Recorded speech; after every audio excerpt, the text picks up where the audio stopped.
السلام علیکم عزیز طلباء اور طالبات، امید ہے کہ آپ سب اپنے اپنے گھروں میں خیر و عافیت سے ہوں گے۔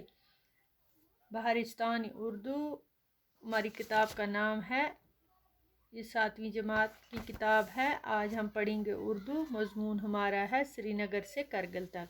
کل ہم نے پڑھا کرگل میں کا قصبہ جو ہے نباتات کی وجہ سے نخلستان کی طرح دکھائی دیتا ہے۔ کرگل کے بیچوں بیچ بہنے والا صاف اور شفاف پانی کا دریائے سورو کے نام سے مشہور ہے۔ یہ بہت ہی خوبصورتی میں یہ اضافہ کرتا ہے، بہت ہی خوبصورت۔ یہ دریائے آس پاس بورے ننگے پہاڑوں کے درمیان قدرت کا ایک شاہکار نظر آتا ہے۔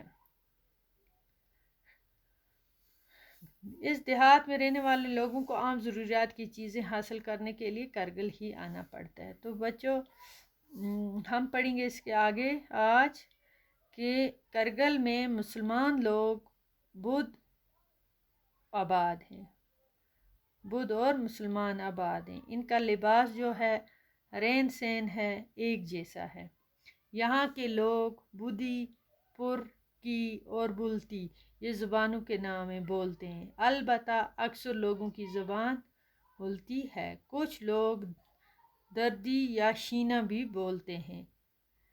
یہاں بدھ وہار خانقاہ ہیں، گومپے مساجد اور امام باڑے پہلو پہلو نظر آتے ہیں، ہر قدم قدم پہ نظر آتے ہیں، اور سب لوگ ان کا برابر احترام کرتے ہیں۔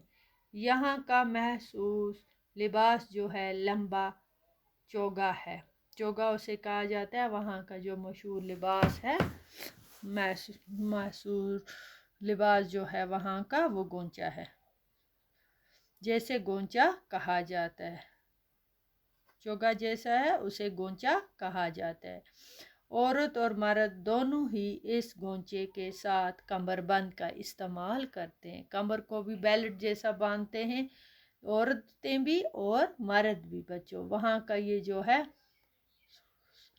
محسوس لباس ہے، مخصوص لباس وہاں کا یہ ہے جو وہاں کے لوگ پہنتے ہیں، اسے گونچا کہا جاتا ہے، اور چوگا جیسا ہوتا ہے، جو مرد اور عورتیں دونوں ہی اس چوگے کے ساتھ کمر بند کا بھی استعمال کرتے ہیں۔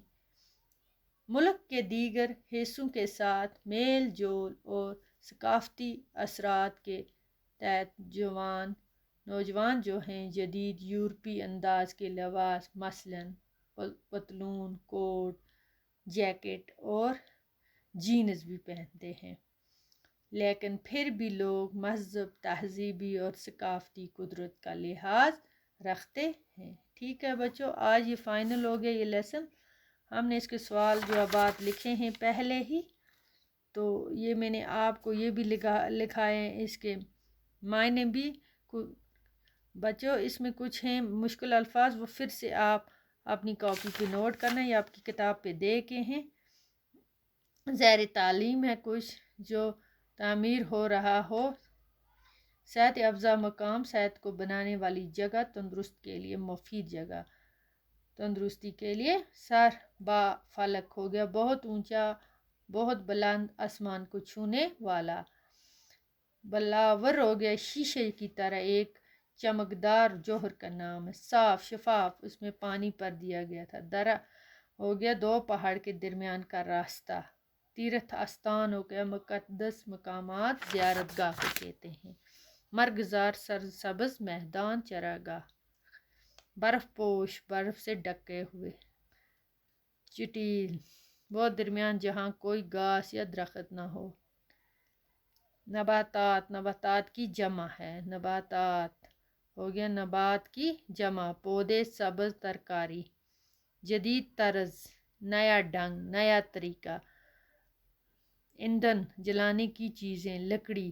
حیرت انگیز، حیرت میں ڈالنے والی، حیران کرنے والی۔